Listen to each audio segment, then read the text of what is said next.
Hi, I'm Giselle Roux. Welcome to the Inside Network.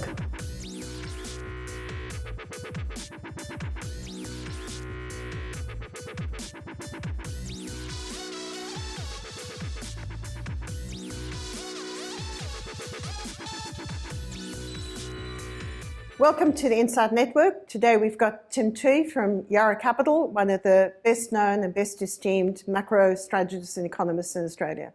Hi, Tim.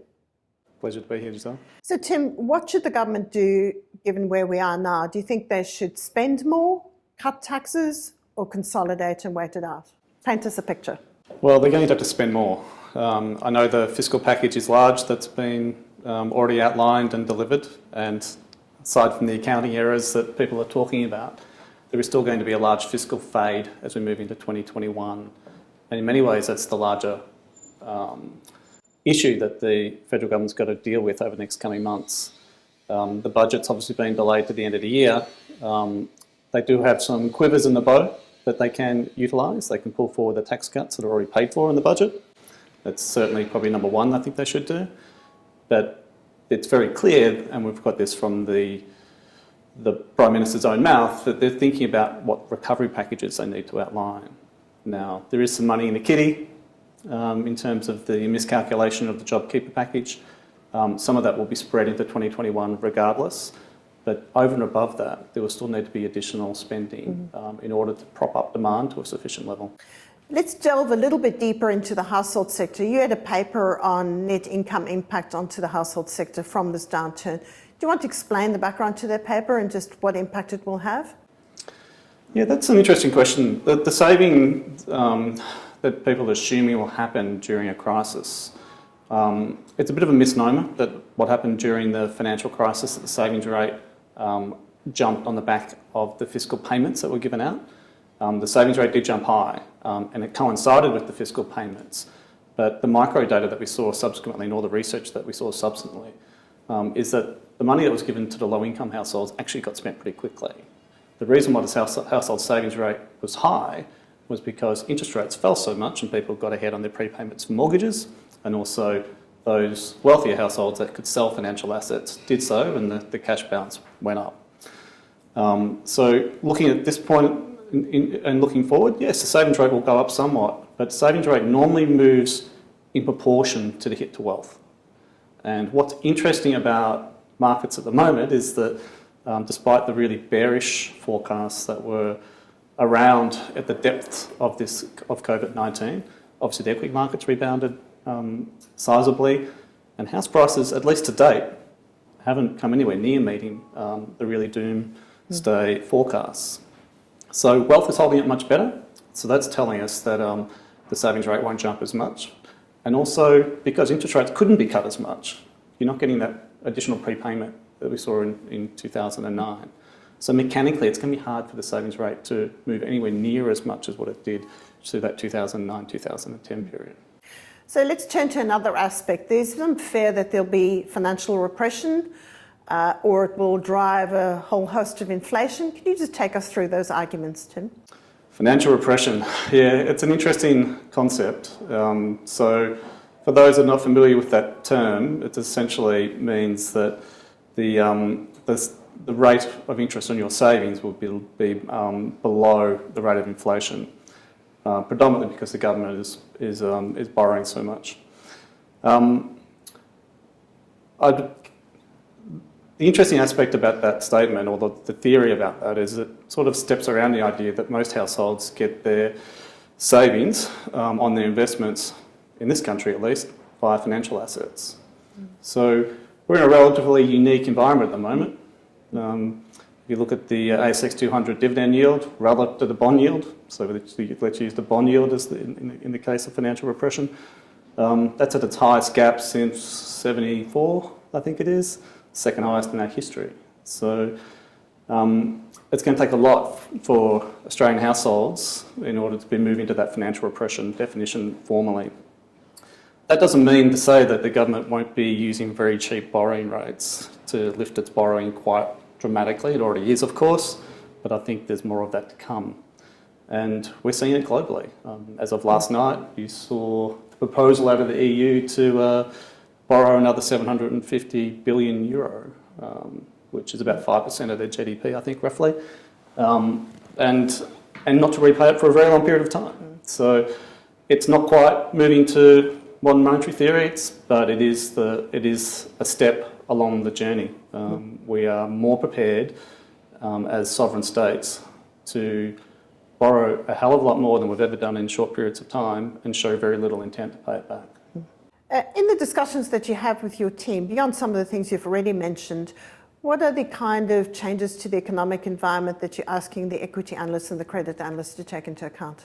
From an equity point of view, I'd probably split down. I mean, Yarra has a large equity business, but we also have a very large credit business. From the equity point of view, there are nearer term issues and longer term issues. So we're pretty early adopters of the V-shaped recovery. We call it a small V because we realise it's relatively transitory and then we have to worry about what it looks like on the other side a lot more. So there are longer term discussions about what that new world order would look like. But we don't want to miss out on the repricing because it was, we thought, far too pessimistic a view as to A, how the fiscal package should work, B, how Australia was placed in terms of its success in dealing with COVID, and some natural benefits that Australia had anyway moving into this crisis. So we are quite focused on a few different factors. One is how far dividends will be cut. We've spent a long time in the last couple of weeks figuring out what we think from the bottom up is sustainable dividend yield, so stock by stock, sector by sector, but in aggregate, and what we think the longer term environment will look like as well. We spent a lot of time figuring out who needs to raise, how much dilution there will be, and in essence, how much CapEx will be cut as well. So we're very much focused on what's different this time versus prior periods and what that net cash, if you like, delivery back to investors is going to look like post-dilution. So there's a lot to go through to get to the bottom line and all of that. But it is very, very different from what actually happened in the financial crisis, and we need to be quite cognizant of that. This is a very different type of economic. Do you want to highlight some of those differences? Well, 80% of economic downturns or recessions are industrial cycle recessions. About 15% are debt deflation cycles, like the financial crisis. They go for longer, they're very hard to get out of. But about 5%, and it's pretty hard to identify them, are events. And this is clearly a mandated recession, social restrictions brought on by government directives. So the cycle wasn't overcooked heading into the event. Typically, interest rates are the things that are very high, that kill off demand, and it's very hard to restart. When governments are announcing the removal of restrictions and mobility kicks in, what's interesting about this cycle is it gives you a very clear line of sight. So when you're in an industrial downturn, it's very hard to know when the economy actually is going to pick up. Is it 3 months, 6, 9, 12 months ahead? Because the government's effectively mandating some of the recovery, isn't it? Saying Exactly. when people can go back to work where, so to some extent it has some control over it. Exactly. And because you can look at high frequency data points like mobility data, you can actually see that in real time now.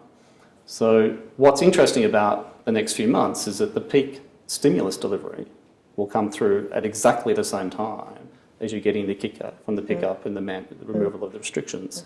So psychologically, people seem to be losing some of their fear factor. They've got some more money in their pocket. They can see the end of the road of this and therefore are a little bit more confident than what they were before. Yeah, we're seeing, it's not just locally actually, we're seeing this globally, that the people are acknowledging their current conditions are quite poor. Strangely, they're feeling that their economic position 12 months out is going to be better than it was pre-COVID, which is seems to be a universal thing in this country, but in some other countries as well. But importantly, in the last couple of weeks, we're seeing firms' own expectations about where activity is going to be 6 months out is no longer expected to be negative. It's expected to be quite positive again. So firms are suddenly switching the dial and realising, no, actually, this is a short-dated event. This is not such a long-dated event. That's not to say that we go back to where we were. I mean, let's be very clear. We're not going back to exactly where we were and the world will look different. But the idea that this is an L-shaped recovery, I think is... increasingly unlikely. Exactly. So let's change the topic slightly and move on to China. Are we too dependent on China? What should we do about it if we are? Can you just paint a picture for us for how the Australian economy is linked into China? Yeah, China. Well, there is a perception, and you can make data tell different stories. I mean, we all know that we're very dependent on China for iron ore. We're dependent on them for coal, for wool. We're dependent on them for tourism and education to some degree. And they are our largest export earner. But when you put it in terms of percent of GDP, China's is worth about 8% to Australia's GDP. And when you think about it in terms of tourism and education, we're talking about 1%, a bit under actually, about 0.8% of GDP. Now, it's very large shares of those sectors, but in aggregate, there is this, I think we overplay it to some degree. Now, that's not to say that it's not super important in terms of resource export earnings and tax. So, obviously the miners are a large contributor to our tax base. So the relationship is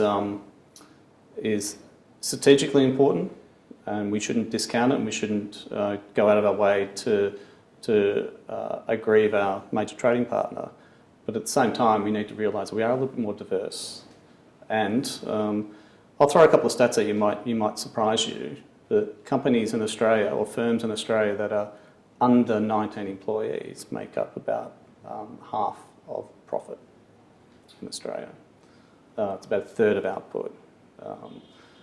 So we have a very large base of very small firms that are quite dynamic. We have a very large base of people that are actually doing quite interesting things in the background, other than just digging up dirt and sending it to China. Let's turn to, once again, how we try to get best bang for the buck from the government. Should they give the money to small businesses, local councils or households, bearing in mind what you've already said about tax cuts? Yeah, look, in a typical industrial downturn, you tend to give it to the consumer. In a mandated shutdown like this, where a lot of those small businesses we're just talking about go out the back door, it's best to actually subsidise them for a short mandated period. Unfortunately, that's the path we've chosen to go. It could have been better targeted. It could have been less open slather, but it's hard to be too critical in retrospect. But I actually do think that was the correct policy. Time will tell, but what that policy is doing is circumventing the second round impacts that we tend to see in recessions, where it then cascades from small businesses back up to large and to further households.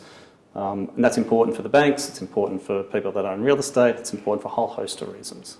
So what was the one unexpected or enduring lesson from this downturn that really came home to you? It's speed, I think. This is was obviously the fastest drawdown in equity markets we'd ever seen.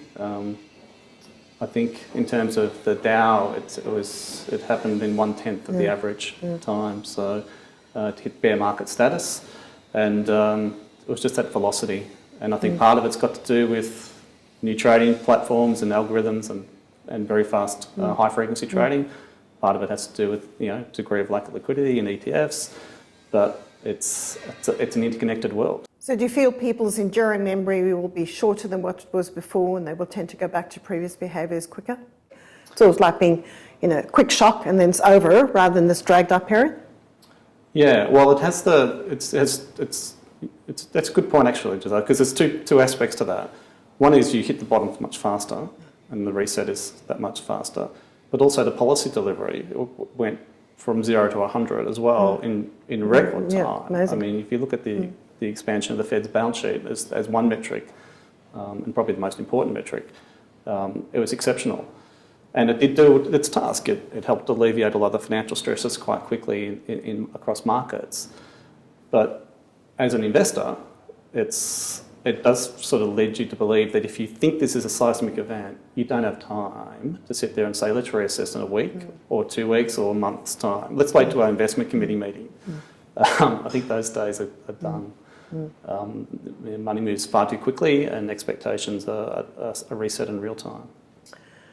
Well, thank you, Tim. Thanks for your time. Thanks, Giselle.